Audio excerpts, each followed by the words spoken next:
how to start a real estate investment business.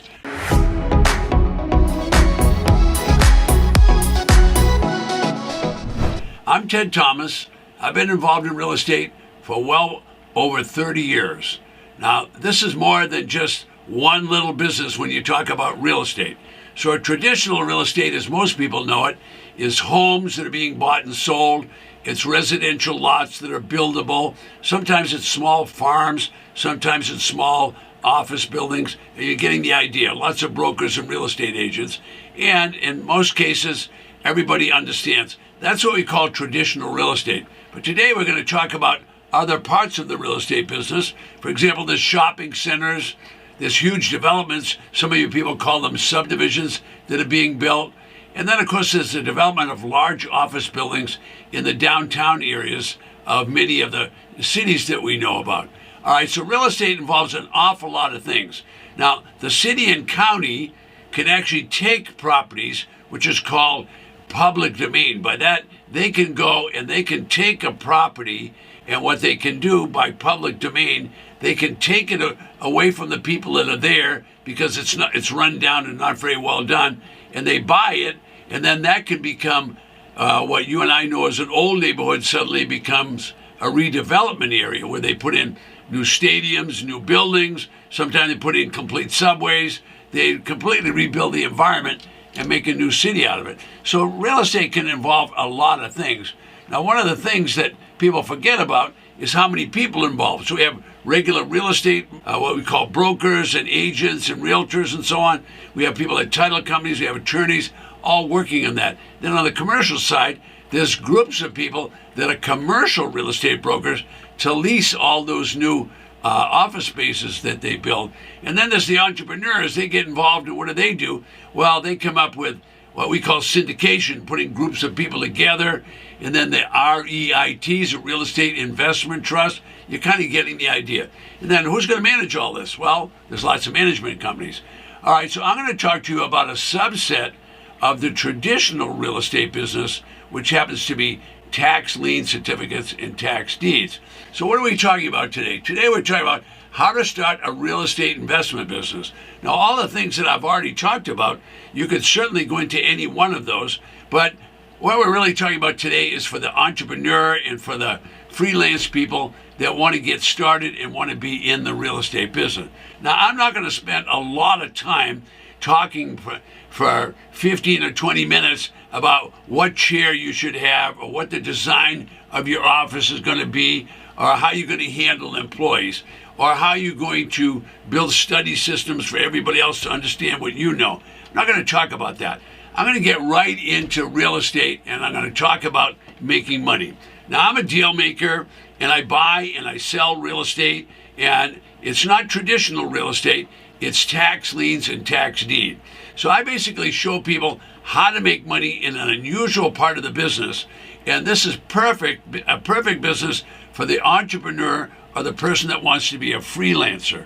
So it's a little on the unusual side, but it's available in all 3,000 counties across the United States. All right, so I'm not going to talk about foreclosures from banks. I'm not going to talk about fixer-uppers, but I am going to talk about tax lien certificates and tax deeds. Now, some people like to buy tax liens or tax deed properties, and they like to turn them into flippers, or they like to turn them into fixer-uppers. But basically, I'm into buying those properties at low prices at tax auctions and then reselling them for a margin of profit, because what happens with these properties is they're sold for 60%, 70%, 80% discounts from the retail or the tax assessed value.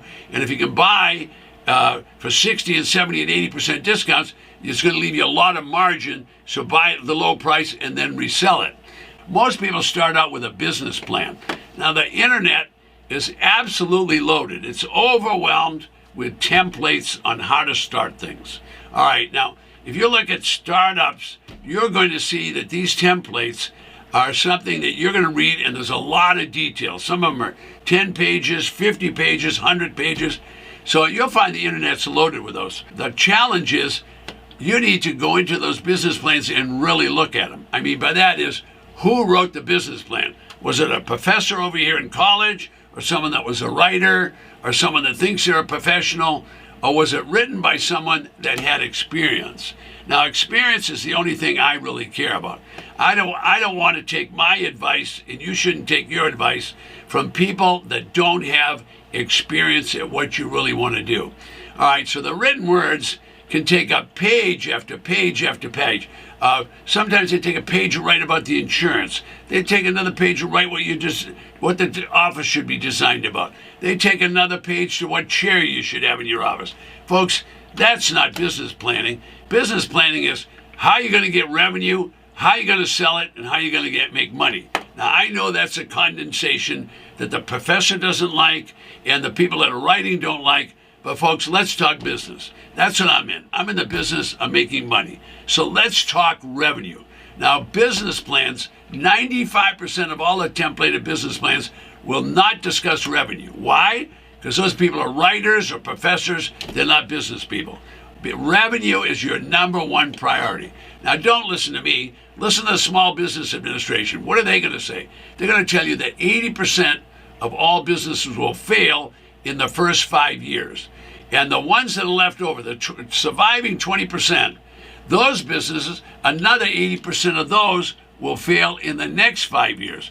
What does that simply mean? That means that 96% of all businesses will fail, according to the Small Business Administration, in the first 10 years. So you need to get your business wisdom from people that know what they're talking about.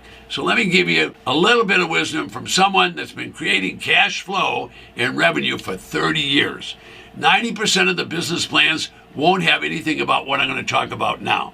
All right, they're going to have lots to say in the business plan. They're going to look fancy, but the number one and most important thing is revenue. Number two most important thing is how do you manage that revenue? And the next important things are sales and marketing. So if you don't have revenue, you don't have sales and marketing, you don't have a business. You're on your way to bankruptcy.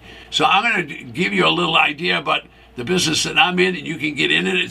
It's not difficult to do, but you need to think about revenue. It's your number one priority, and sales and marketing are your number 2 and 3. So if you don't have goals for revenue, I can assure you, you're going to have real problems. The businesses rarely go bankrupt that have revenue. So if you haven't got revenue figured out, just don't jump into that business. All right, so where are you going to get your money to get started? Don't run out of money. That's common in real estate. People run out of money. So think about where you're going to get money. Sales and marketing is an important way to get money. I'm not a big person to say go out and do crowdfunding because I don't know if it's going to work. You need money to get started. You need money to sustain. Now, anybody can start a business. Sustaining one is a major undertaking. All right, so let me tell you a little bit about the business I got into. All right, if you don't have experience, then you need to go get some experience, or you need to get with experienced business people to help you out. So the business I got into was created well over 200 years ago. I've been doing the same thing for 30 years. It's not the traditional real estate that we talked about earlier. It's a subset of that where people didn't pay their taxes. Now, what happens when people don't pay their taxes? Well, in all 3,000 counties, the people that don't pay their taxes, they're going to hear from the local treasurer because the legislature of that state has mandated that taxes will be levied, they will be collected, and if they're not collected, the treasurer is authorized and mandated to confiscate and seize that property, and then they're going to sell that property at a tax defaulted auction. All right, now you don't need an MBA to figure this out. You can buy a property at auction for 10, 20, 30 cents on the dollar and sell it for 60 or 70 cents on the dollar, and you can keep the margin. All right, now the county's going to auction properties, and they're going to have starting prices of 10 and 20 cents on the dollar. Why did they do that? Because the county wants to collect the taxes. So they're going to sell the property for very close to the back taxes. At least they're going to start the bidding there. Now, I don't know what it'll sell for. If it starts at 10 cents and someone bids 20 or 30 cents, well, you can be right in the bidding. Don't go in and bid 100 cents. You won't be able to make any money. So the margin between what you buy and what you sell is what you get to keep. All right, now how long has this been going on? This has been going on for 200 years. You don't need a degree in finance to figure out that if you can buy for 10 or 20 cents on the dollar and sell for 40 or 50 cents on the dollar, that you're going to be making profits. You're going to have margin, and you're going to have margin that's acceptable, and in some cases, it's outrageous. Now, what are we talking about today? How to start a real estate business. The one I'm talking about starting is in the non-traditional part of real estate of tax liens and tax deeds. Now, the state legislature makes the statutes, that's the state laws, that say properties will be sold at auction in every county in the United States. There's over 3,000 of those counties. If the owner fails to pay the taxes, the state law mandates and authorizes that the treasurer can confiscate the property, resell it, wipe out the mortgage, they cancel the mortgage, and they resell that property for whatever they can get above the taxes. A good business is to buy those properties at 10 or 20 cents on the dollar. So what I'm doing is I'm covering today how to start a real estate business, and I'm showing you a step-by-step process of you can do it. Now, there's a ton of videos on this channel that you can watch more. Where else are you going to get 60, 70, and 80% discounts? Now, if you do buy at the auction, 2 cautions. Number 1, be sure that you've looked at the property. I don't know what you're going to get when you get there, but if you haven't had boots on the ground, there might have been a fire, there could have been a flood, it could be next to a chicken farm, so you want to make sure you've looked at the property. The second big caution is you want to make sure that you know what you can sell it for before you buy it. The beauty of this whole business is you can figure out what you're going to sell for before you ever buy it. I'm Ted Thomas. I'll see you on the next video.